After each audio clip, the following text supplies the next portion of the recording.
Yeah, I'll message you on Google, on the Google chat.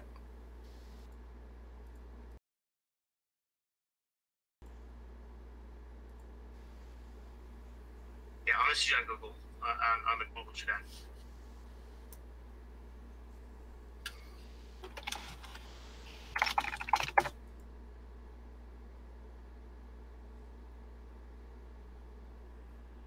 You might want to mute your mic for a second.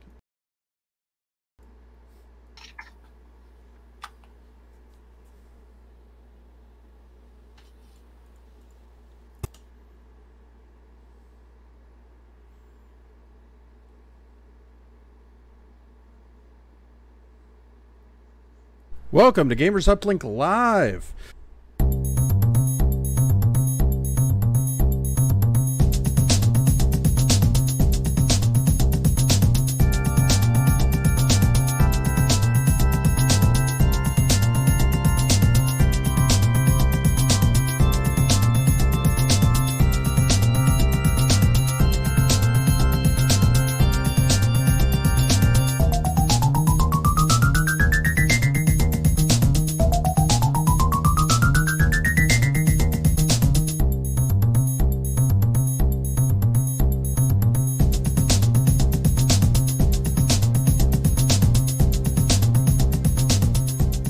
Welcome to Gamers Uplink Live. Of course, as our annual tradition, this is our CES show. It's always how we start the new year. Joining me this week is my co-host George. How you doing, George? Hello, I'm here. Can you hear me? Hear you loud and clear, man. That's awesome. You know, I did the pre-show before this, and at the end of the day, this is one of my exciting and favorite shows to do. Because it's just great to see some of the awesome stuff that comes out of CES every year.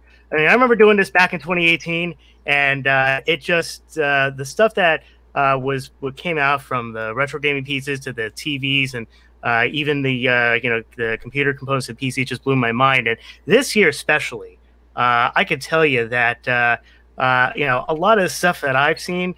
I mean, there's a lot of innovation coming out of CES for the consumer these days, and it's really good to see because I'm stoked for this, man. I'm really stoked for this show.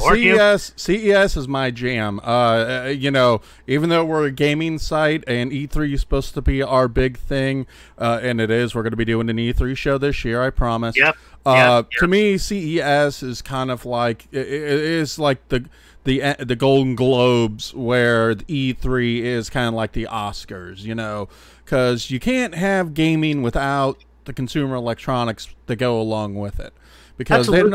they're not gonna be showing off the new laptops and the new processors and all that stuff. They should make a small presence at E3, Nvidia and AMD do, but for the most part, it's CES is where these companies are going to shine. Absolutely, but I think from previous years, a lot of these companies really blew it out of the water this year. I mean, I was watching some of the press conferences and all that stuff, Yep. And not only is the technology really cool to watch, and not only is the TVs and all that stuff, and even the retro gaming side, right? Mm-hmm. The retro gaming side is exploding like crazy right now at CES, and it's just like there's also a war going on, literally. I don't want to give anything away. We'll talk about the looming war, or the most recent shots fired in the AMD Nvidia battle. They're starting to heat things up a little more as of late. So without ado, let's go ahead and get started. Let's do it. So let's go ahead and get things rolling here. Give me 1 second. Mm-hmm. So what are we going over first today? Of course, AMD and Intel hit it hard at CES. That they do. And it's interesting what they're all proposing. I mean, I have my own opinion on AMD, but that's we'll go into that in a little bit. But what do you think about the third generation of the Ryzen chips on the horizon, man? Okay, so I am someone who actually likes AMD because they keep Intel competitive. Without AMD, Intel has no real competition. And in my opinion, Intel, as of late, has been kind of lax up until the Ryzen, because the phenoms weren't that great. AMD hasn't been competitive since the Athlon days. Even you can argue the Athlon 64s. When the Pentium, we'll talk about that when the Pentium 4s were out. But yep. Intel had to up their game in order to really kind of go above and beyond AMD, because they were feeling that pressure for a while. When that's what made them go to the architecture they're using now, which is the Core architecture, which is different than the NetBus architecture, which didn't work out so well for Intel because AMD was beating them with their performance at that point. But now AMD with the Ryzen, they're kind of starting to catch back up with Intel. They've stopped focusing on multi-core performance, and they're starting to focus on single-core performance, which they need to focus on, which will kind of put the heat on Intel again. But we're also reaching we've reached a peak with processor performance anyways. We're not really seeing, Moore's Law is pretty much dead. A lot of people agree that Moore's Law is dead. Intel's been having a problem with their 10 nanometer processors, or 10 nanometer fabrication process, and chips are just getting too small and to be able to take the computing power that's necessary.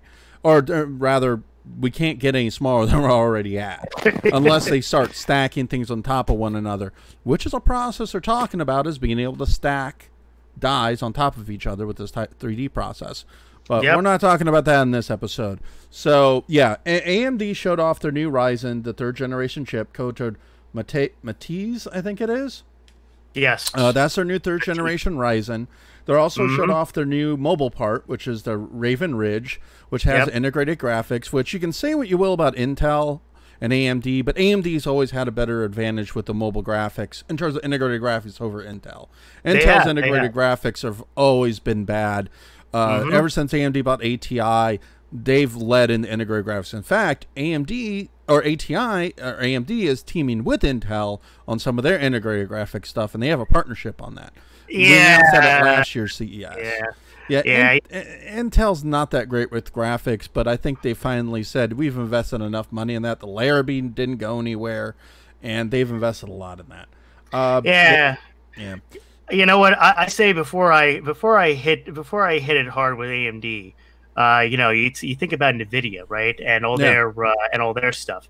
I mean, they've consistently outperformed a lot of things, and actually, there's been some razzing at the CES this year from Nvidia to Intel. Before we get into that, I mean, you got the RTX card that's coming out, which is, you know, their claim to fame is the ray tracing, which enables a lot more realistic lighting effects than ever before. Now, for the gamer, that's going to be really, really cool. I mean, don't you think? Yeah. I mean, to finish up on AMD real quick, they announced the new Radeon 7, which is launching in February. It's supposed to be 36% faster than the current Radeons.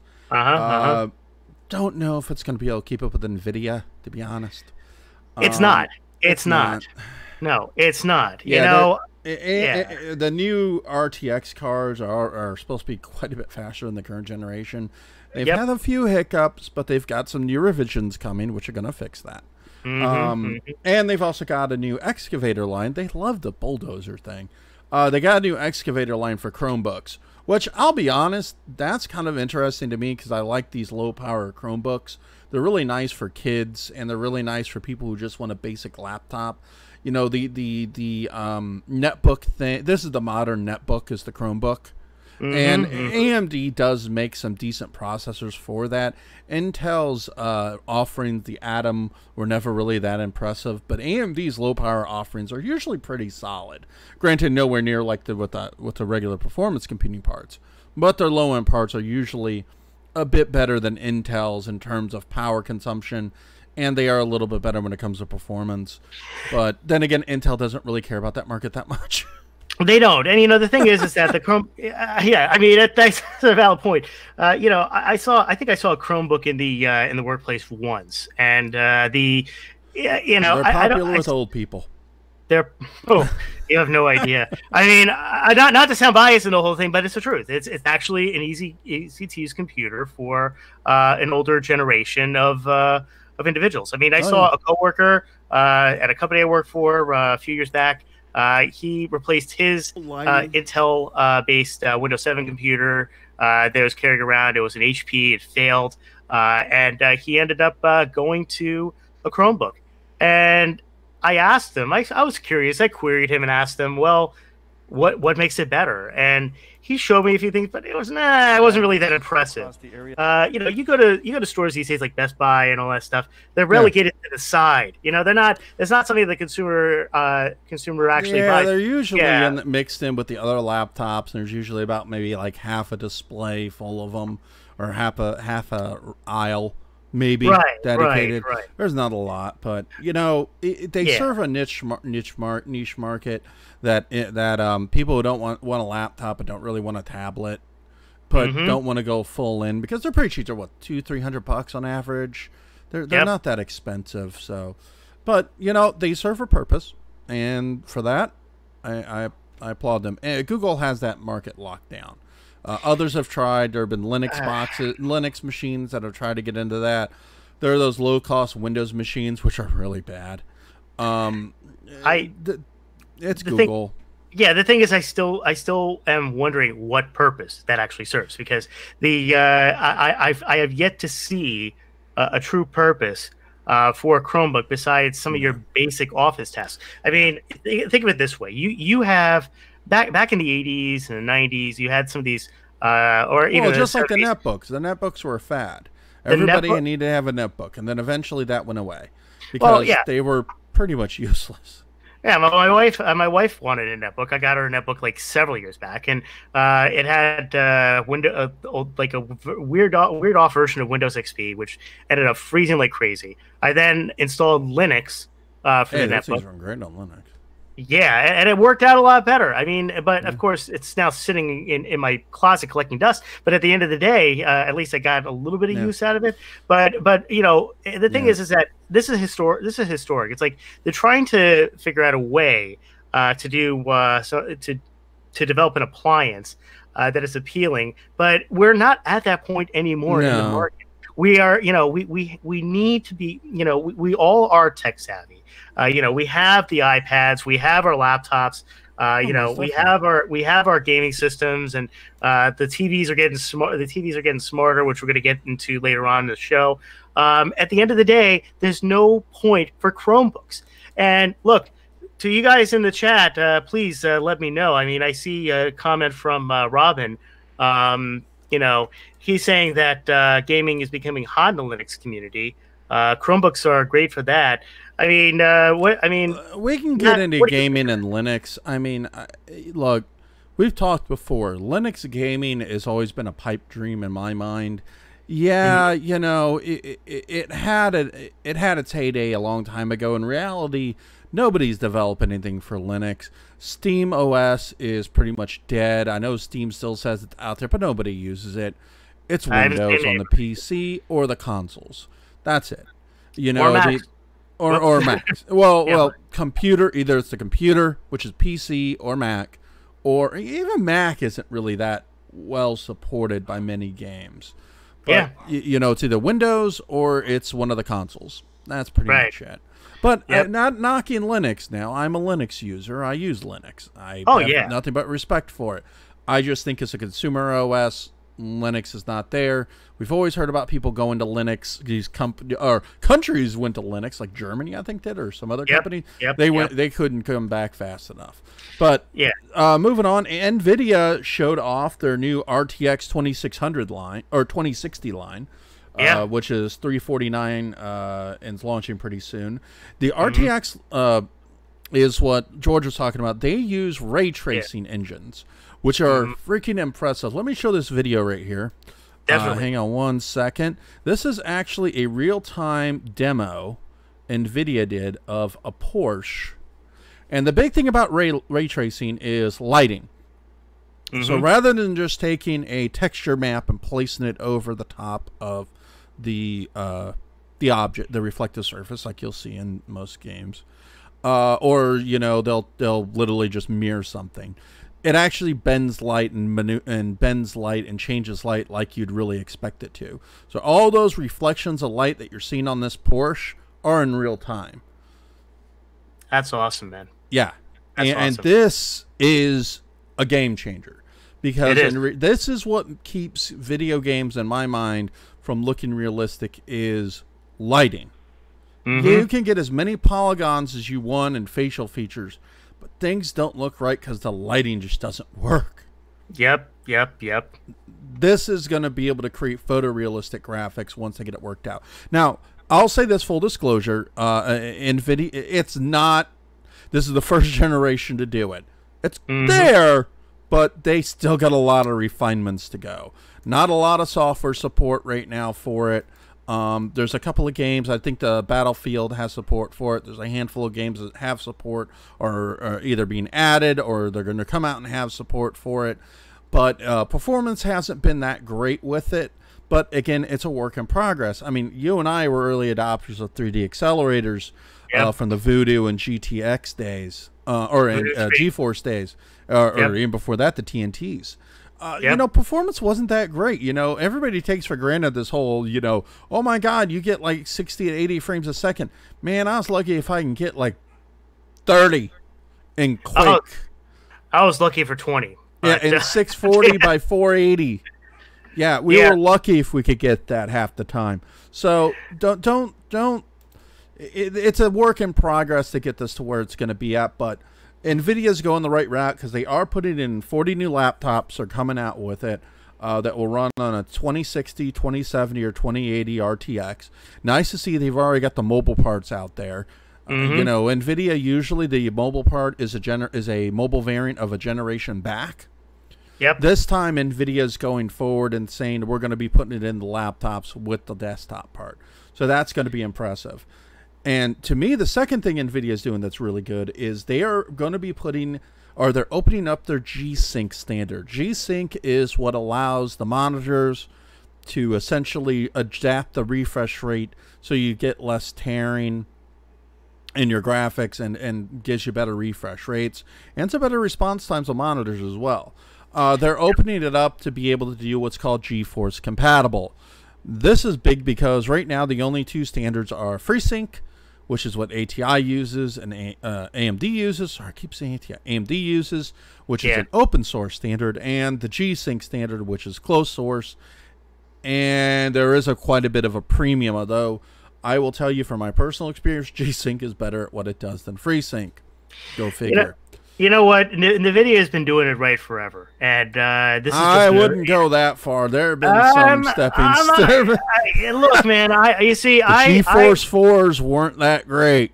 You know, there are a couple blips here or there. But remember when they were making phones? I remember it. and they didn't do a good job in that. But you know, every company, like whether Apple or that stuff, they'll have little blips along the line. But for the most part, Nvidia has gotten it right. And in this case, Nvidia has gotten it right once again. They have an amazing platform that is going to revolutionize the gaming field. The RTX is going to be the next step in realistic gaming. If we didn't think that game was realistic already, with from the console to the newer, but if you look at reflections in a game, you know, it looks like it's literally just re-rendering everything and flipping the image. It's a mirror image. That's exactly it. It's a challenge from that standpoint. Except in cutscenes, because they can do things in there to make it look better.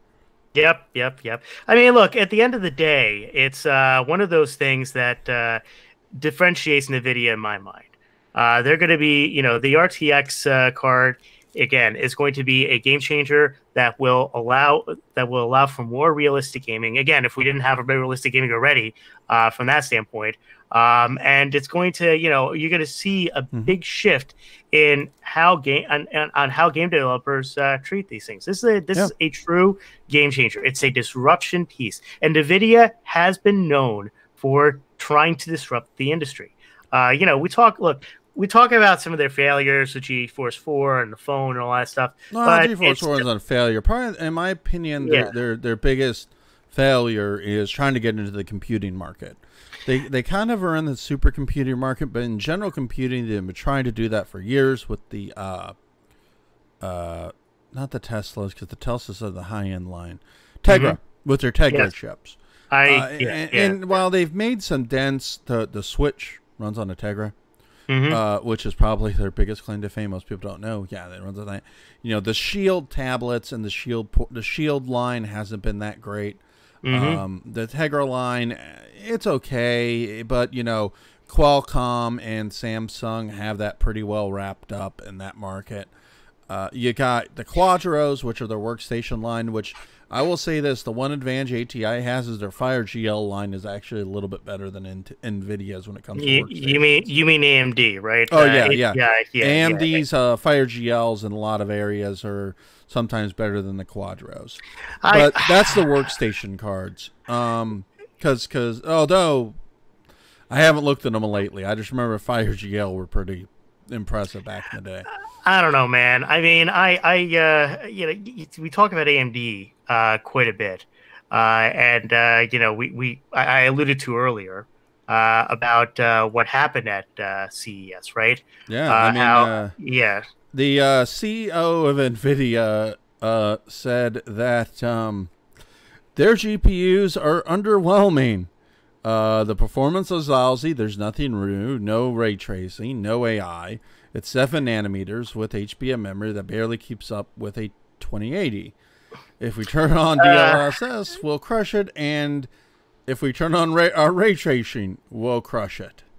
So I couldn't agree with NVIDIA more. I mean, at the end of the day, AMDs are just freaking suck. Hey, you know what? I'm sorry, but I really have to go into a rant here about AMD products. The bottom line is that every single AMD product that I've ever owned, with maybe the exception of one graphic card that was embedded into my Retrogaming PC, has been crap. Their processors have been crap. Their graphics cards have been crap. They've overheated. I've gotten error issues from them. I've gotten so many different problems with AMDs, whether the processors or their former legacy ATI graphics cards. That's not even funny. Right now, all my computers here, you know, even devices, with the exception of my iPads and stuff like that, are Intel-based products. Okay, and I've not had a single problem with any of those products. Okay, the one AMD laptop that I have in this house that my wife uses is slow as heck and freezes like crazy, and that's even after all the optimizations that I've done on this whole thing. So I got a challenge for AMD right now. Okay.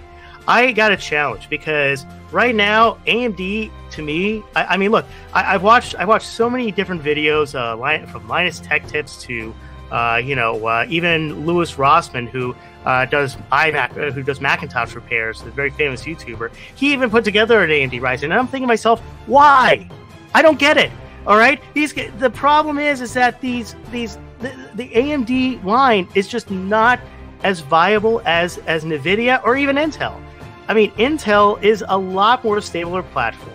I don't have any problems with Intel, right? So here's my challenge to the AMD from Gamers Uplink, right? Send me a product that you believe is 100% stable. Send Matt and I a product that is 100% stable. I'll review it. I'll objectively review it. Put my bias aside, and if it passes muster, I will give it a good rating.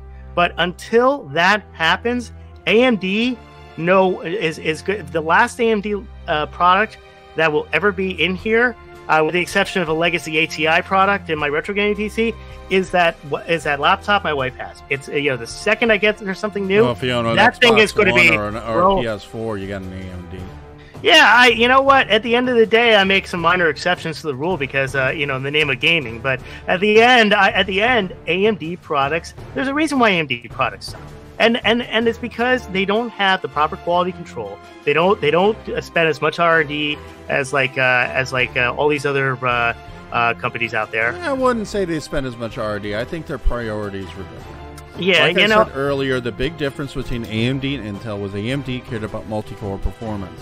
Intel focused on single-threaded, which for gaming, sorry, most games are still single-threaded, maybe dual-threaded. They're not going to use every core. Where AMD focused on that, their single-threaded performance wasn't that great. Intel, though, on the other hand, focused on that single-core threads and destroyed AMD in every single benchmark. Yeah. So, but you know what? I'm just reading the chat as I come in, and there's a couple of people like Robin has commented that that's why AMD products are so cheap. You're absolutely right. The AMD product line does not work, and okay. Look, I've been in. I use AMD, or used to. I haven't used AMD in a long time. And there's a reason why.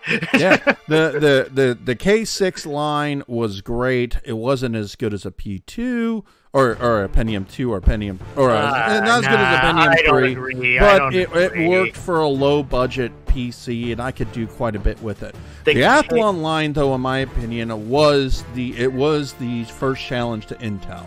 They opened it up. They put it out there. They just said, we're going to compete with Intel, and they did it rather successfully with the original Athlon, especially the Athlon XP. The Athlon XP was a fantastic chip and competed very well with the Pentium 3s, including the Copper Mines. Now, and AMD was 64-bit offering was better than Intel's because they came up with the Titanium, which AMD said, we're going to extend the x86 architecture with the x64, which most people don't realize. The x64 is actually an AMD thing, not Intel. But there's a cross-patent thing, so anything AMD does, Intel gets to use. Anything Intel does, AMD gets to use. That's why you'll see their technology shared, because anti-competitive things that were done back in the 80s, I think it was the 80s, when Intel tried to squash AMD, and the government said, no, you have to have competition in the market. But since the Athlon 64, yeah, they haven't competed. They haven't had any competition since Intel introduced the Pentium M line and got rid of the NetBus architecture and went to the hyperthreading. It's destroyed AMD every step of the way. The Ryzen is the first real competition they've had. Now the Ryzen is able to compete with Intel in some respects. I don't agree. Look at the benchmarks. I saw the benchmarks, but those are limited benchmarks. It's able to compete, but it's not Intel. Still, it's not an Intel killer. They had an Intel killer once upon a time. They really did. Not now. Yeah, I don't believe that. I think Intel has always had the right market share and the dominance over AMD. They do have the it's an illusion, man. Yeah. It's an illusion. Well, because they do have the technical dominance. I mean, if you really want to take a look at it right now, if you look at what Intel's offering up, they're offering up their they're finally releasing their 10 nanometer processors. We've been hearing about that forever. They've been trying to get them out there since 2016. They're finally coming out. They're supposed to launch around the end of the year. Ice Lake is its code name. They're also going to be introducing their Gen 9 chips, which includes the i9-9900K, which is 8 cores, 16 threads with hyperthreading, 3.6 gigahertz with a turbo up to 5, selling for $480.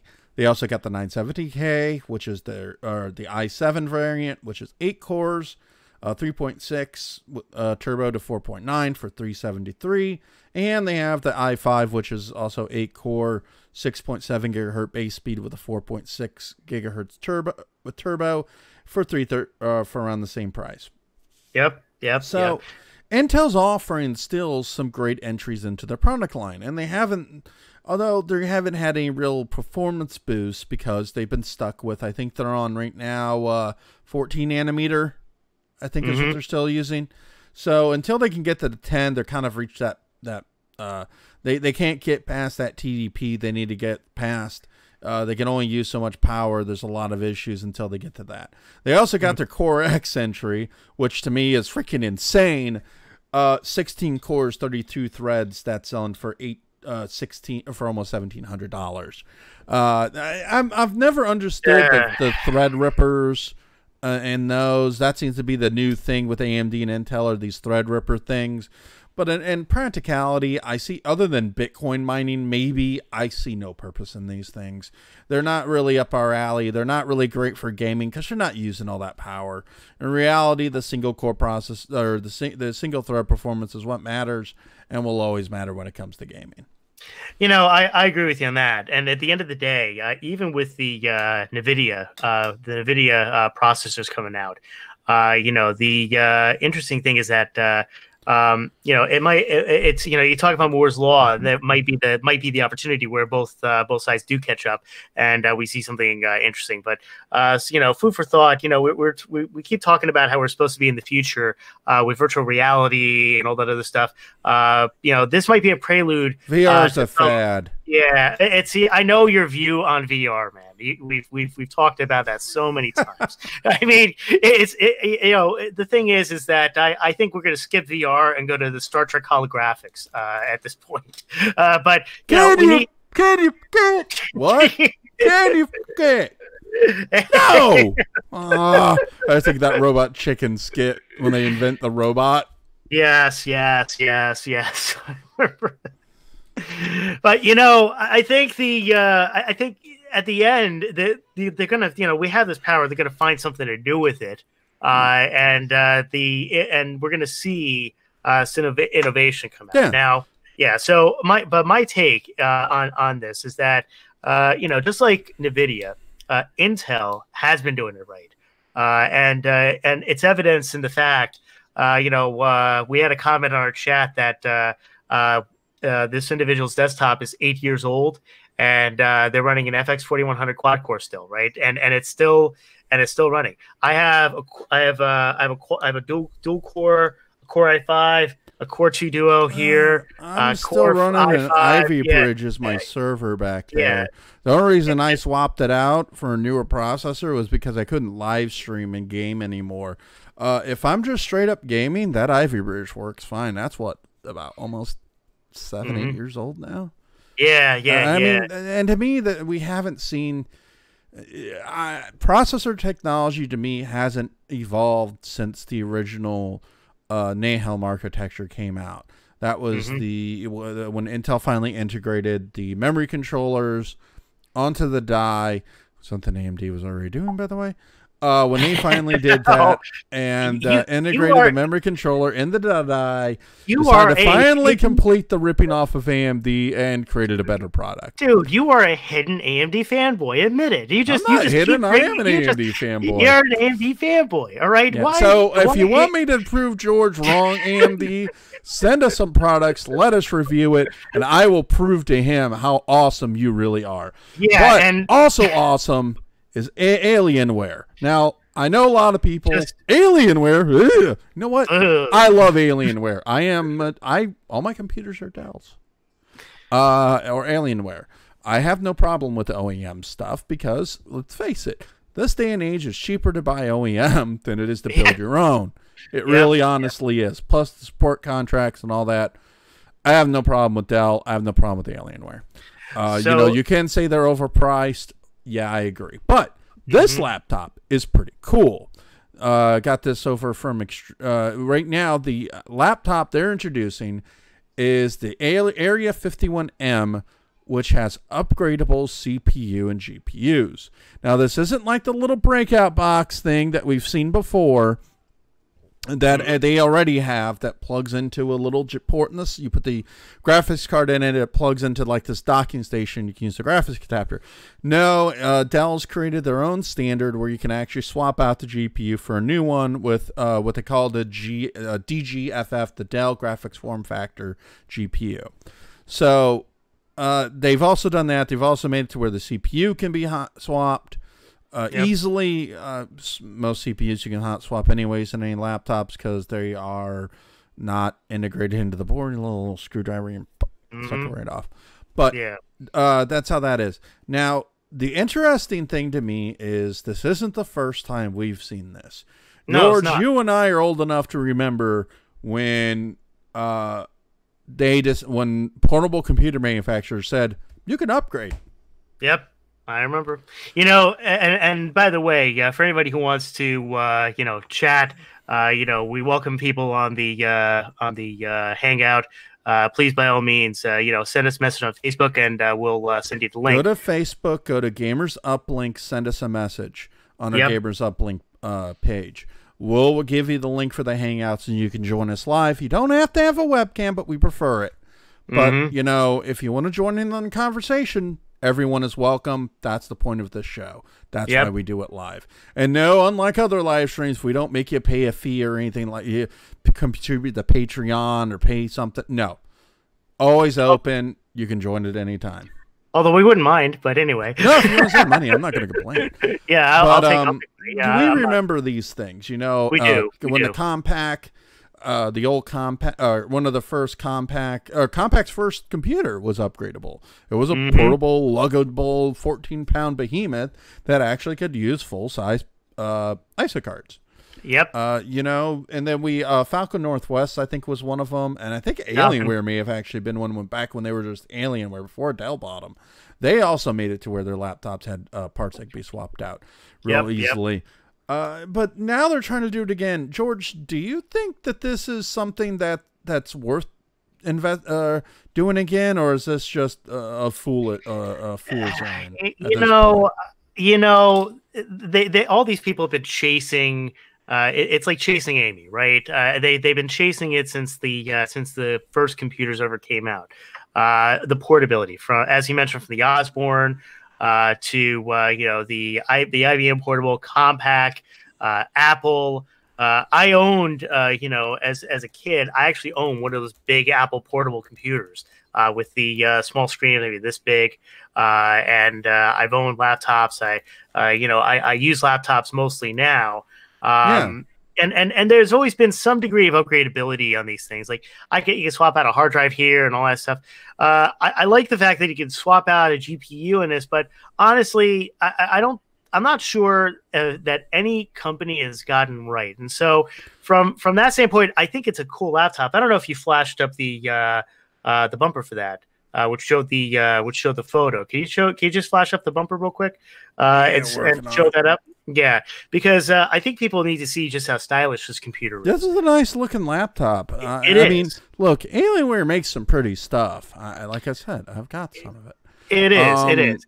But as you can see from the headline, it's been done. I mean, it's been done so many times over since the first microprocessor computers have come out.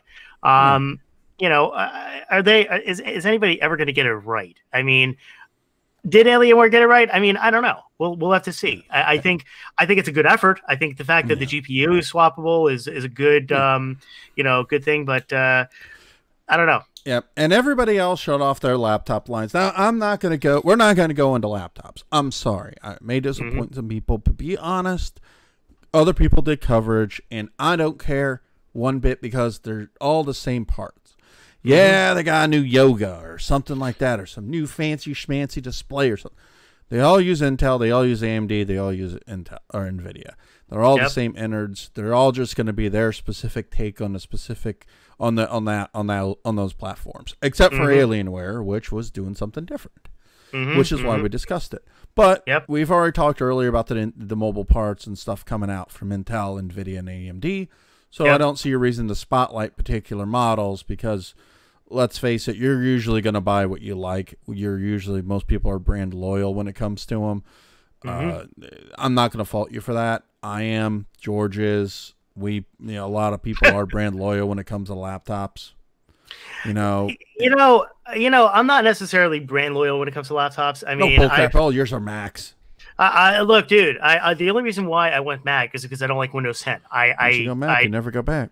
Yeah, well, actually, hang on a second. All right, so through my hold the phone, man, hold the phone. From my agency days to my marketing days to all this stuff, I've always flipped the script. I went from Mac to PC, Mac to PC, Mac to PC, and it depends on whether I like the Windows iteration or I hate the Windows iteration. Right? There was a time where I had a Mac 180C and a Mac 180 because I didn't like Windows 95 initially, but then I grew to like it. Right? And then join the cult, man. Join the cult. Did you go put flowers outside the Apple store after Steve Jobs died? No, I did not. I was not one of those people. I mean, All right. Well, yeah. the other big one we had was so it's time for sexy talk. Oh baby. Ooh, baby. Oh baby. Oh yeah, you know what time that is, right? Yes. Yes. Sony. It is TV time. That's yes. right, folks. Yep. Oh yeah. Oh baby. So Sony showed off their shiny new assets. Mm-hmm. First, they like to tell us that they sold 91.3 million PS4s worldwide. Good for you, Sony. Oh yes. That's a lot. Yes. In comparison, the PS2 itself, I believe, sold. Oh man, I'm trying to remember off the top of my head. They sold a lot, if I remember. Or I think they sold in excess of 155 million. So they're doing very well, and it's nearing the end of its life. So it's been rather successful. The PS3 wasn't a great seller for them. They kind of foobarred that launch, for those that don't remember. But they really made up with the PS4 because Microsoft foobarred their launch. Yep. So, they did show off their first 8K, which 8K TV, which will be 85 to 90, and they'll have 85 to 90 inch models.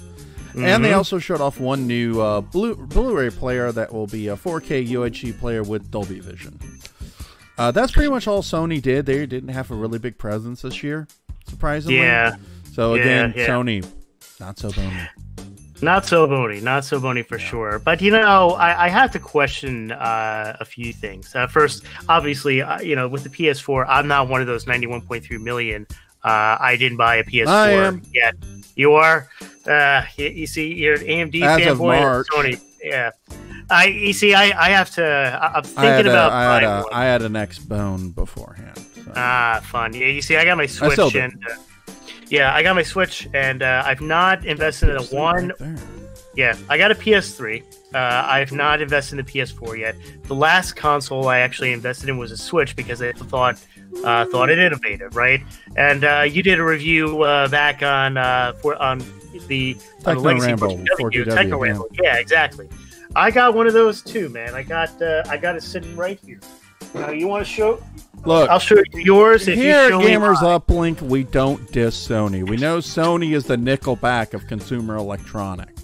Nickelback? Oh man, I know they are some the people Nickelback of consumer electronics. They're the one everybody likes to beat up on. But you know what? Their digital cameras are amazing. Their TVs are really good, even though they're really just using other people's tech and just put their own secret sauce in it. Whatever. The game consoles are great. Their high-end stuff is phenomenal, especially the projectors are freaking outstanding. I love Sony. So look. Here's the deal. Sony is a good company. They've innovated. Although I think some people might take issue with your Nickelback comment because at the end of the day, I have a lot of friends that hate Nickelback. But anyway, that's the joke. They're the Nickelback of consumer electronics. Everybody loves to hate them. Yeah, exactly. But you're right. They have they're kind of just like Apple. There are some people that just love to hate Apple, but at the same time, they buy their products. I mean, I have a PlayStation 2, and a PlayStation 3. I will be buying a PlayStation 4 soon. I have other Sony products. They're good at what they do, and they have good TVs. The Bravia line has been a the Bravias are literally, I kid you not, up until when Panasonic, or other than when Panasonic was making their plasmas, the Bravia line is the Cadillac of TVs. It really honestly is. The Bravia lines, now Sony doesn't really make their own panels, but they take the best panels possible, put the best software behind it, and make them look phenomenal. If you look at most review sites, the Sonys are always ranked higher than pretty much everybody else because Sony really does make a fantastic panel. But the person who also makes fantastic panels is, of course, Samsung. Now, Samsung did announce that they and Apple are partnering to developing a TV together.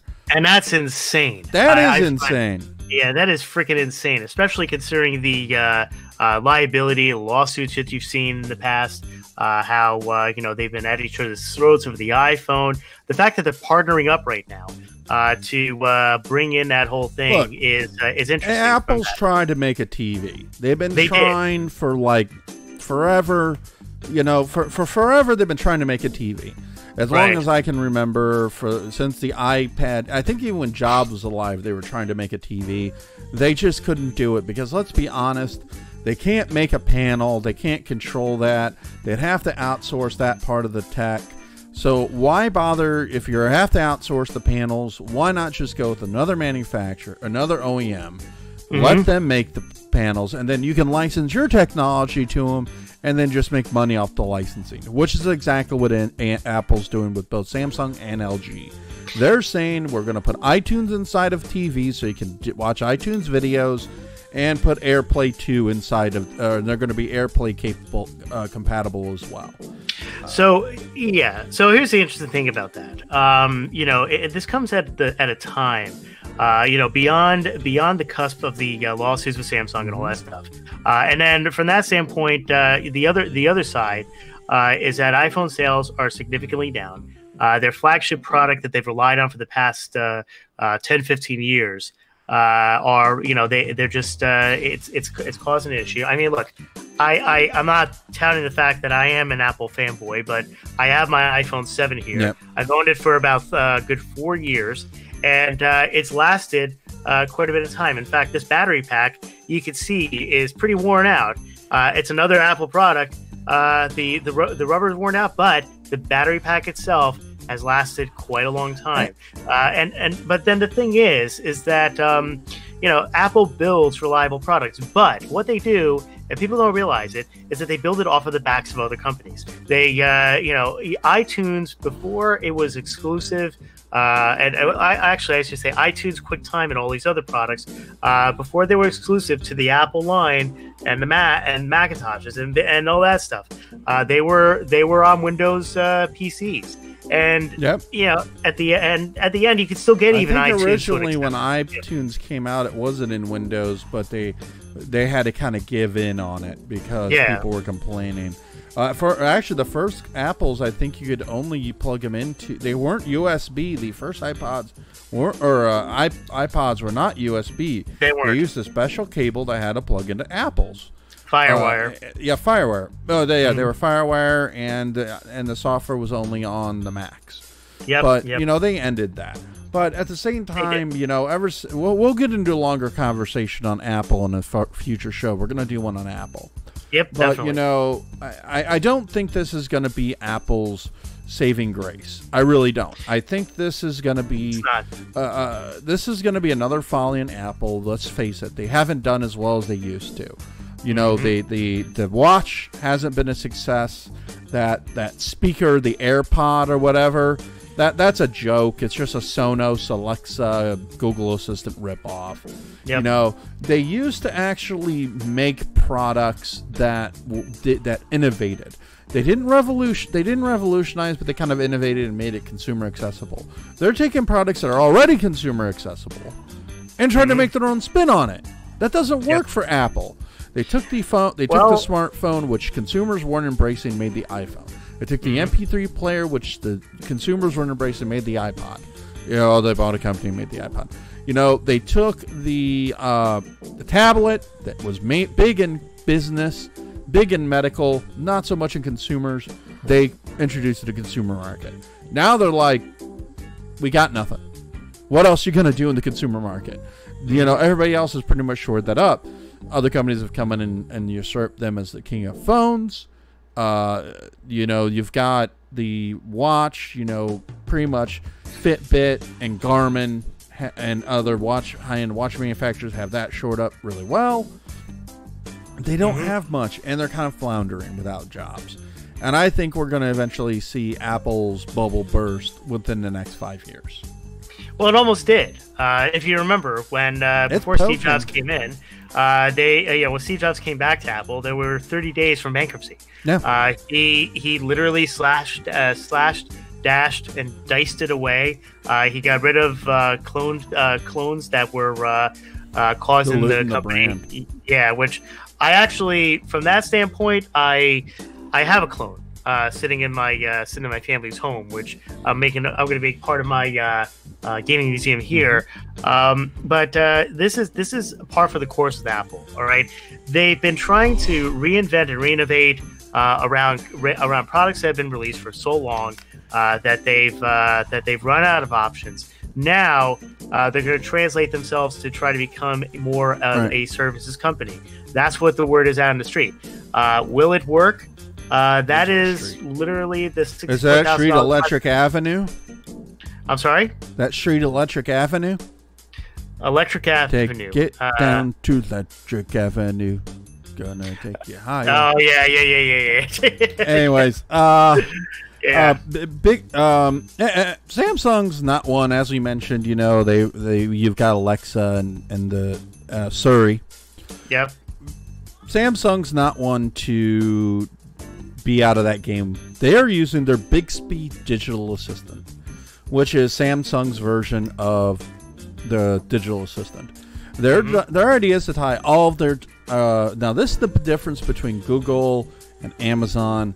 They want to tie the whole home together. Now Google already says, you know, oh, we're working on integrating into the appliances. Samsung's already doing it. Their appliances already have Bixby, and they even have this cool little robot. Yep. That is a digital assistant, or it's a non-digital assistant. It's a health assistant, and it is a amazing looking thing, and reminds me of the robot from Rocky IV. I only want to see this thing if it comes out and goes, "Happy birthday, Polly! Happy birthday, Polly!" and it brings me a cake. Holy crap, man! And if you remember that movie, he was doing things to that thing, but we're not going to talk about that. Yeah, let's not talk about that. I mean, this is kind of a family show in a way, and we're gonna. Now there it is. There's the robot. Oh, yeah, it's a pedestal, but it's I haven't seen that, but yeah, it's a robot. Yeah, you're right. That reminds me of the Happy Birthday, Polly type of thing. I think I'm playing the wrong music for this to be talking about that robot. That's one sexy robot. Yeah, you know what? Full 8K TVs. You tell it, Robin. Yeah, 8K is coming. I do agree. Surprisingly, like we said earlier, LG is also getting in on the Apple thing. Yep. They showed off their new OLEDs. They're doing a 65-inch 8K OLED, which they'll be launching. Yep. And now this brings up a point. 8K. Is this going to really be the next big thing? Now, I'm going to... What do you think? Now, we've talked about a while now. People know I'm not the biggest 4K fan. When they announced 4K, I'm like, we just got 1080p, 1080 HD, 1080p. 1080p. 4K is 280p or whatever. 2 something p is the real number. But it's not that dramatically different in my mind as it went from 1080 to HD to when you went from SD to HD. That was a big jump. It's not. And to me, the big point of 4K was color space. To me, 4K didn't really hit where it needed to hit until we got the new color standard, which is Rec 2020, which went from 16 million colors to now we're in, I think, the trillions of colors. By the way, a little fact, Coke Red cannot be reproduced by a standard television. You have to have you have to have a newer TV in order to actually see Coke Red, because it was actually outside that color spectrum. Yep. And if you actually go buy a TV now that says it uses it's UHD certified from the UHD Premium, they have HDR, chances are they have the new color system in place. But most TVs don't even use that color space yet. They actually use what's called the P3 standard, which is kind of an in between the 720 or between 220 and the Rec 780 standard. 780 or 740, the old color standards, kind of an in between, which is what digital projectors have been using for the longest time. That's kind of the current goal. Most TVs cannot do Rec 2020 unless you go to the actual, unless you go to OLEDs or Samsung's equivalent, which is coming out, which are the micro LEDs. Now, the micro LEDs are what are going to compete with the OLEDs. These are actually going to be, you always see LED TVs, you know, you've been seeing that forever. Well, really what it is the backlight, because of the actual panel itself is a standard LCD screen. All of them are. Well, except for OLEDs. They're all LCD screens, which instead of having the old school fluorescent lamp behind them, or the cathode tubes, they had, they had mercury lamps, essentially fluorescent lights behind them. They put LEDs in. And thus LED TVs, because it's easier to control the light and how much light is produced, and they zone them. Some TVs have hundreds of zones in them. Well, with these, though, you can individually control each pixel, just like an OLED. So you can get you can turn off the light with no spillage for a pixel, and that will get you those deep blacks, the bright whites, and get you all the colors of the rainbow. And all the colors of the wind, too, if you're a Pocahontas fan. So, jeez. So, you know what? Here's the thing, right? You got, you know, this is all great, and it's technology, innovation, and yada, yada, yada. But what people don't realize is that medically, we are, you know, the human eye cannot see the difference between 1080p, 4K, and 8K. And it goes back to the point where you were saying that you're not necessarily a fan of the 4Ks. You know, from my standpoint, I saw a negligible difference between the 1080p and the 4K. To see the difference in a 4K, you have to go about 65 to 70 and go higher. Then you're going to start seeing difference. 1080p kind of peak, or 1080p kind of begins to me at about 55. And 720 kind of starts to me where you notice the difference between that and standard definition once you get up to probably the 40s. Yeah. Anything lower than that, you're not going to notice that big. Even in 30s, if I put a 720 and a 480 picture up, you probably can't tell the difference between some macro other than some macro blocking. Yeah, right. I mean, look, here's the deal. I concur with you. I'm not a 4K, 8K type of person. No. With that said, I mean, obviously my next TV is probably going to be either 4K or 8K. Yeah, there's no content. Wait, what now? Hold on. There's no 8K content. There's no 8K content either. I mean, you're right. There's barely any 4K content. Yeah. And you're already going to 8K. But even with that, right, you cannot medically really see much of a difference between 4K, 1080p, and 1080p. Now, look, when we were going up from the standard definition, the 360, 420p, 420i, going from 720 to 1080, that's when you saw the difference, right? You saw clarity, you saw the wrinkles on Katie Kirk's face on Today, and all that stuff, and you see all these things, but when 4K, you see in 4K, you don't see any difference, with the exception of maybe a little more clarification. Like I have a friend who has a 4K TV in his house, and he turned it on. I've seen some that look really good, but again, they use the newer color standard. So the colors look better. And to be honest, when people sell TVs, what really matters is the color. That's why when they sell the damn TVs in the store, they don't have them set to calibrated correctly. No, they're running freaking torch mode where they boost the reds, or where they boost the green spectrum specifically, and to make the colors kind of pop more. That's because your visual acuity is more drawn to it. That's what we call torch mode. By the way, never buy a floor TV, because when they run in torch mode, you're killing the panel life by like half. So never buy a display model. But I think we're gonna reach that peak. I think 8K is gonna be I don't see it. I see it being the new standard, but it's gonna be a while before it takes off. Again, we're not gonna. E3, they pretty much, or this year at CES, they did not talk about physical media at all, other than that one Blu-ray player we talked about. There was no talk of physical media. Everything was digital. We've talked before about the death of physical media.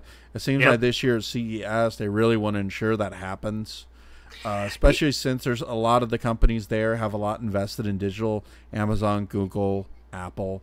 Obviously, they have their big Sony. They have big investments in digital. Yeah. Or Sony's, but I don't think we're going to see it completely die.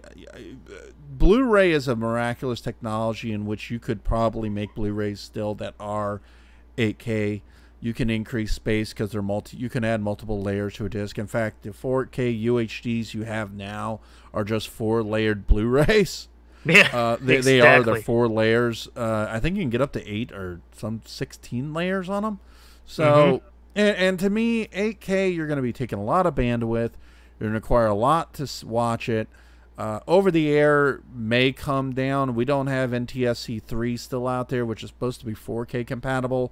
I know Japan broadcast has a 8K channel out there. They showed 2001: A Space Odyssey, or 2001: A Space. What? Yeah, the snooze fest. I'm not a big fan of 2001.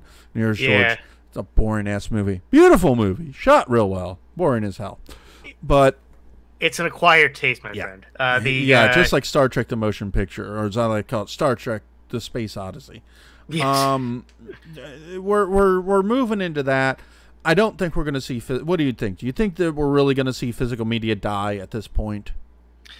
No. Or is this just a bunch of people, or are these a bunch of Chicken Littles with the sky is falling? I think it's a Chicken Littles with the sky is falling. I don't think we're going to see the death of physical media. How many red boxes do you see? What was that? How many red boxes do you see? Quite a lot. I still see quite a lot of red boxes. Yeah, every other store I see a red box, and and every time I've seen those red boxes, they're used quite a bit. Yeah. The problem is that we alluded to the last time is the fact that throughout the United States and even in a lot of the world, broadband is still not available like it should be, and that is what's required here. Now the thing is that Amazon has made a significant investment in their cloud services. They have a lot of infrastructure. Facebook, same thing. Microsoft, same thing. But when it's all said and done, they overbuilt in the anticipation that they're going to see a lot more activity, and some of that is coming to fruition from a product perspective. I mean, you have Netflix, you have Hulu that's on the cloud, you have a lot of other things that are being set up as software as a service. But then you also, in addition to that, you have you have stuff running by NASA. Like I don't know if you saw the latest Amazon Web Services commercial. In the fact that they're saying that they're running rovers on Mars right now. So they have a lot of extra bandwidth. However, the problem is that the rest of the country and even a lot of parts of the world have not caught up to the broadband requirements that it would take for streaming. Now here, I'm in Northwest New Jersey. I'm kind of at the limit. I got good up and down. They're upgrading my area to about 150 down now to 200. So we're going to get a boost in speed shortly. But literally like a couple miles away from the switch building, as well as the phone switch, the only two options they have are DSL at a measly 3 Mbps or satellite internet. And so until they solve those fundamental problems, physical media is going to stay. And even from the other standpoint, Matt, a lot of people, they love that tactile feel of physical media. I was talking about it. Yeah, I was talking to my wife the other day about it. I mean, she misses popping in a CD into the CD player and playing all that stuff. Now, of course, I kind of actually hedge that. These things are awesome. Yeah, I love the CDs. Because you know what? When the internet goes down, this works. It does. When they decide to remove it from the service, I still have this. It's Hitchhiker's Guide to the Galaxy, by the way. Shut up, I like this movie. No, I like that movie. Don't get me wrong, I like the movie. It was a good movie. So, but the thing is that look, I mean, you're gonna have the tangible physical media that's still out there. I have a bunch of CDs, cartridges in my Retrogaming collection. Yeah, and we said go back and watch our last episode of GU Live if you want to hear us talk about it in depth. Definitely. But in the end, we don't think that that's really going to die because let's face it, these things do continue on. I mean, look at the retro gaming market. Look at this little thing that they're making right now. This thing can now. This isn't the first one to do it. They've shown these before, but it's actually an interesting little device that is essentially a tablet that can play NES cartridges. Now, we've had other things like this before. It's nothing really new. But this is the first one I've seen that's kind of tablet-esque. Usually they're more along the line of a Game Gear. This one's more like a tablet. Yes. So it's an interesting little device. It's created by a company called MyArcade. They've been around for a while. It's called a Retro Champ. Does allow HDMI to the TV. It's an it's a NES, probably NES on a chip, more than likely, and it's a cool little device. They also are the developers of a lot of the micro players that you see at like Bed Bath & Beyond. And, they developed a little Bubble Bobble and the little. They develop a lot of the little handhelds that have various games on them. I know they have licenses with Taito and Bandai. So they make games like that. They have Pac-Man ones, Dig Dug, a whole bunch of those like that. So, and these are proof that people still want these this way. I mean, yes, I can still play Pac-Man on my phone. I can play Tetris on my phone. I can play Gauntlet on my phone. There's a lot of things I can play on my phone, but people still want these little consoles because to them, that's how they like to play them, on a TV or on a little device. Or on a Sega Genesis Mega Drive for you foreigners. Yes. Like the one I'm holding up right now, right? And that's not dead. Because Retrobit, as we said last year, Retrobit is releasing new Sega brand new Sega controllers. Oh, not just Sega controllers. They're not just coming soon. They are supposedly going to be releasing them in February. These are actual licensed controllers. Yep. So they have a 6-button wired. They have a 6-button original wired. They have a 8-button wired 8-button USB for USB port. They have Bluetooth controller and a Bluetooth receiver for wireless. Also for the Saturn, they have an original controller for the Saturn, a USB one, and they have a Bluetooth receiver and controller for the Saturn as well. And they showed off their surprise thing, the Nomad. That's right. They actually are developing a Genesis clone device that looks extremely similar to the Nomad. For those that don't know, the Nomad was Sega's very last breath for the Genesis. It was a portable Genesis that took, I think, 8 AAAs and lasted like an hour and a half before it drained them. The thing was a murderer on batteries. It was insane. Oh man, it didn't last for more than 30 minutes in some cases for people. You know. Oh yeah. It was a behemoth. Here's the actual Wikipedia thing for the Nomad. That's the logo. This is actually what it looks like. And actually, that little console I showed you earlier looks just like that. It does. And you know the again, they're not the first ones to do. There it is. Yeah. I mean, I've never owned one. I've had friends that owned them. I've played with it. It was a. I know people who had one back in the day. I played with it. It was heavy. It was heavy. It was also not the easiest thing to get your hand on. It was very thick. And like I said, it was not. It didn't last long. In fact, they're actually pretty expensive. They only last 2 to 3 hours on 6 AA batteries, and batteries ain't cheap. Although you could hook it to a TV and use it as a regular Genesis. It wasn't compatible with any of the peripherals like the Power Base or the Sega CD or 32X. Yeah. Near as the Genesis 3. But it works, and looks like Retrobit's creating one. Now, there are actual Genesis. They're not the first ones to do this. At Games has a Genesis portable console that actually I think does use cartridges. But it's developed by At Games, and most people in the retro community, that's like to use that name is kind of like insulting someone's mother. It is. They are not very well liked. For So, good reason. I've used their stuff, and I admit, compared to others, they're not of particular quality. yeah, so most of those smaller systems aren't that good quality. Like I have a ColecoVision flashback and a television flashback, Oh, I'm sorry. and yeah, well, I bought them as like just on Which a I think At fire Games sale. made those too, didn't they? They did, or at least one of their like competitors or like cheap I competitors. think At Games did make those. Did they? You Or know, yeah. the J1. Was it J1? I Yeah, don't know. there's another one now that is out there.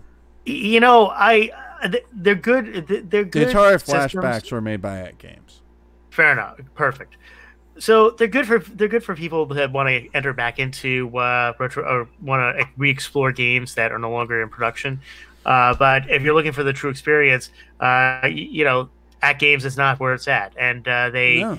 they've tried to improve the experience over time. I give them credit for doing their best. I mean, one of their Atari flashbacks, I believe, is moddable to actually put a cartridge slot. So they've tried, but at the end of the day, they've not been able to emulate, or I should say, the correct term is not even emulate, it's simulate the experience that we had as a kid. I mean, look, I have my ColecoVision right here with my Donkey Kong, and at the end of the day, it plays beautifully on a tube TV, right? It's not gonna. As It's does not. my NES copy. I'm sorry. As does my NES copy.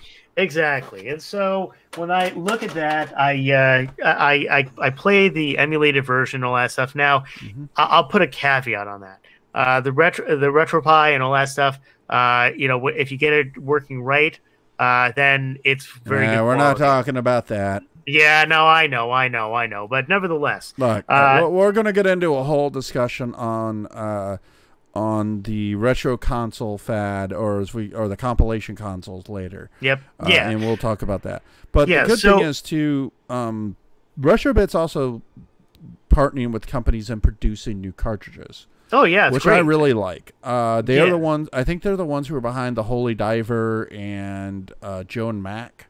And now they're going to be doing Metal Storm, which is another Irem game that didn't get a very heavy production run here in the U.S. and it's one of those that's extremely stupidly expensive.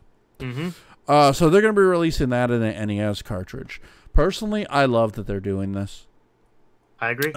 They released, I know, limited run games. Did a Mega Man X one for X, and I think X. And I want to see more of these. I want to see more retro. I want to see more official reproduction carts come out that are as real to close to the real thing as possible.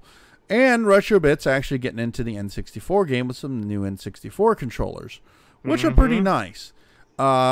People are fans of the Retro Brawler, or what's it called? The Brawler 64. So Retrobit said, we up you one by creating our version, which looks actually very similar, in my opinion, to the 3D controller for the Saturn. Right. But as you can see, the analog sticks there, you got the buttons there, and the layout. This is probably a little bit better, in my opinion. It might be a little easier on the hands. For people who want to use most games use the analog stick, and for you hold the damn N64 controller with you got three damn hands. This one, it has it where it needs to be, and very similar to the Brawler. They also got coming out in the spring a Dreamcast HDMI converter. Now that I'm paying attention to. Yeah, that I'm paying attention to as well. There's been a Yeah. few companies. There's one company who's been producing a few of these HDMI converters for retro consoles. I forgot the name of them. They're not that great. They've been getting middling to awful reviews. I know they have one for the SNES. They have one for the Dreamcast. They have one for the original Xbox. Metal Jesus did a whole thing on them. They're not that great. Pound is who makes them. Yes. And they're questionable in quality. I mean, if you really need to do an HDMI output, use it. Yeah, But in reality, they're not that great. you know, I the pound has been ridden up all over the place, and you're right. I mean, there's a case to be made that it's not that great.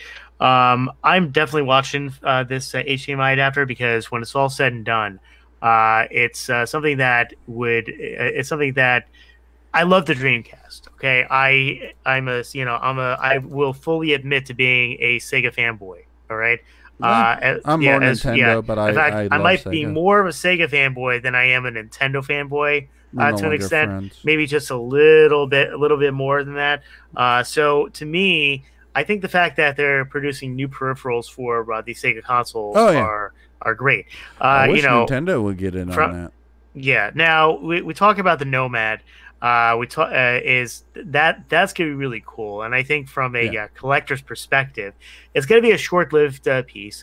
But at the end of the day, it's going to be a pretty cool peripheral to own. Is it going to be exactly like the Nomad that you knew and loved? I mean, Well, look, I'm sure it doesn't have the actual Motorola CPU in it. I'm sure it's a system on no, a no, chip. no. I mean, Uh, maybe an FPGA, one of those open source that'd be chips. expensive, but would be awesome. Yeah, I mean, if they were to do it that way, then maybe it would be good. Yeah. I think we're going to relegate this to the collector's pile.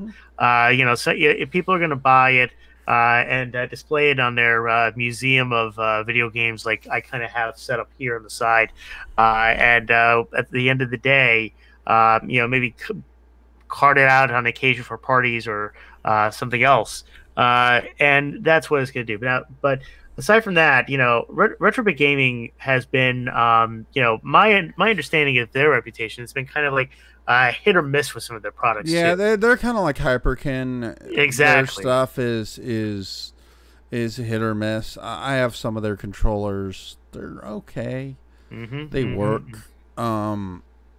But then again, it's hard to find, like, to buy the actual real ones can be difficult because they want to jack up the price on you to stupid levels. Yep. So it makes it a little more difficult. But I It am does. a fan of Retrobit. I like their products. I have no issues with what they do. They fill a niche, and they fill a niche that needs to be filled. Same with Hyperkin. I'm not going to knock either one of them. Hyperkin was, oddly, I didn't find too much on them this year, where they had some showings last year.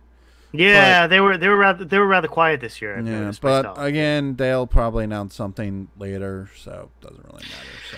Yeah, but you know what? I'm really looking forward to what Retrobit Gaming is going to put out. They have some great products. The Nomad, from the Nomad to the to all the controllers for the Saturn and Dreamcast. Their reproductions. It's really they're really gonna do some great work there, and I think this circles back to the growth of the retro gaming industry. We Which is alive and well right now.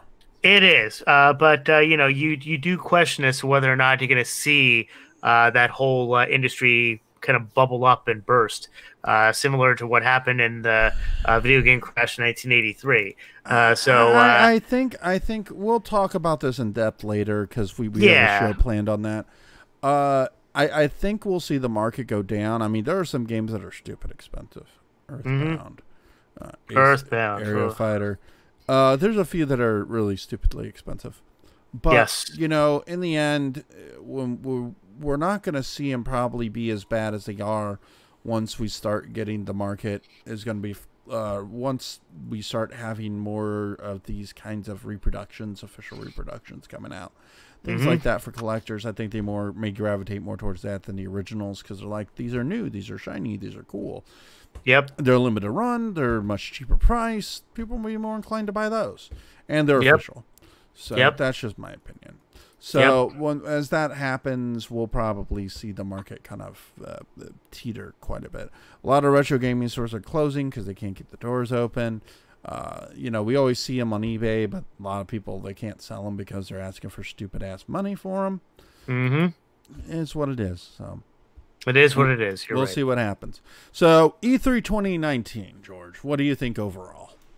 Overall, it was an amazing show. I think that there was a lot of amazing technology that has been announced. Not just from the standpoint of what we talked about. I've seen some things even that excited me from the non-consumer standpoint.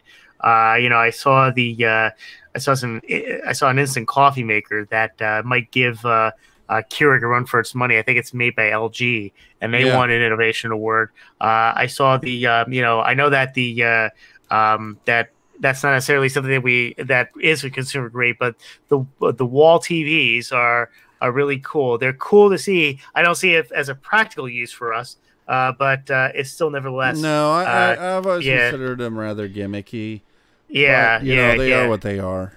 Exactly, but when you summarize CES for 2019, I look at it from the standpoint of a few areas. Number one, these guys are the technology companies out there are finally trying to elevate and escalate the status quo Yeah. from developing the best TVs Yep. to giving the consumer more choices. The fact that I have iTunes that's going to be available on an LG or a Samsung TV or even the Sony TV. That is a pretty cool thing because I do like Apple. I have bought some of those things, and it's great. I like what's happening in the computer processor field, and again, from that standpoint, I don't. As I said, AMD is the one area I'm not impressed with. Not I, I've but I'm biased. Again, I repeat what I said. AMD, contact us, prove us wrong, and I'll even challenge some of the YouTubers out there to prove me wrong. Okay, there's a lot of AMD fanboys out there that perpetuate the fact that AMD has the best products in sliced bread. Their Ryzen chips are great. There was a comment on the chat. Yeah, like you, exactly. There was a comment on the chat that the Ryzen chip, that they heard that there's a lot of bugs and defects around it, and that's not surprising at the end of the day. Yeah. You know who didn't have any problems with the what was it, the little flaws in the Intel chip? Pooh. AMD. Was it the code 0 whatever it was? You will always spin it around, from that standpoint. Who didn't have major flaws that required firmware updates? Whatever. All right. Look, the bottom line is this: AMD YouTubers, prove me wrong. Okay, I'll give you live. We'll do a Gamers Uplink live. On that, and you can use that whole hour and a half to 2 hours to just prove me wrong from the bat. All right, and we can debate it to our heart's content. Yeah, so prove me wrong. But aside from that, I think this CES show was a killer show. I don't know, back when in the early days of the Gamers Uplink, we actually used to receive press passes at CES. And yeah, we did. It's an interesting story. I actually managed to get on the press list. The problem was that back then, when CES was it was kind of like a dying show at the time almost. But over the course of the past several years, shows like E3 kind of went to the wayside a little bit, and CES started coming up again. And the stuff that they were unveiling at the CES shows these days are huge. And now, from that standpoint, we especially have all these cool things. It's really I actually like the show. I thought it was great. I've been following it from day one. One day we got to do a live show from the show floor, Matt. Once we get our press credentials back. Oh God, yes we will. Yes, I think it's in the cards, and as the site grows. But what do you think? I mean, what do you think of the CES this year? Okay, so being a CES follower, we do one every year. Yeah, it's average-ish. They haven't shown anything too fantastic as compared to what we normally see. The 8Ks weren't that. I mean, we had those last year, and I didn't get any big announcements about anything really huge like I was expecting for anything to really push technology really forward. We're seeing the evolution, which we see every year, but nothing revolutionary. CDS showed off. CDS is kind of the custom installer one. They showed some amazing projectors, including 4Ks that are under $5,000. Those are awesome. So, that's something I can afford. And to me, that's more impressive to me as we're getting these large displays, new display technologies. They're going to be moving things forward. The micro LEDs, when those actually come out and are produced by Samsung, those are going to be revolutionary because that's going to be the first true OLED killer. QLED is cool, but it's still LCDs, and I don't like LCD panels when it comes to TVs. The ghosting, all that, drives me nuts. The retro gaming, that now on that aspect, I think we saw quite a bit. That was interesting, especially with Retrobit, with that NES handheld console. For that, we saw quite a bit that I was impressed with. AMD or Nvidia showing off the RTX stuff. They announced that prior to CES last year. They just kind of doubled down on it this year, showing off what more it can do. I think once we see the RTX, the ray tracing really kind of up its game a bit, and the next few generations, that's when it will really take hold and be fully utilized. Intel didn't make any really big groundbreaking announcements. They've said before they're going to do 10 nanometer. Never happened. If it does happen, I'll change my opinion. But we'll see. AMD, nah. Sony, Samsung showed some cool stuff. LG, they just showed their new TV lines. So it's hard to impress me because I'm a consumer electronics follower. You're more of a casual consumer electronics person. So not to say you're really impressed. It's kind of like I get fed this stuff all the time. So to me, it'd be like I'd have to see something. Like I remember when Blu-ray was first shown. I was like, holy crap, that's awesome. I remember when 4K first was shown in UHD. I remember these things, and those were huge. This year is just a more continuation of a new product line. More of the same. Apple kind of had a bit of a showing. They showed some new Samsung stuff, but we'll see. To me, it was about an average CES. Not bad. I'm not saying anything bad. I'm just saying if it served its purpose. It wasn't like some of the E3s I've seen where you're like, oh my God. Yeah.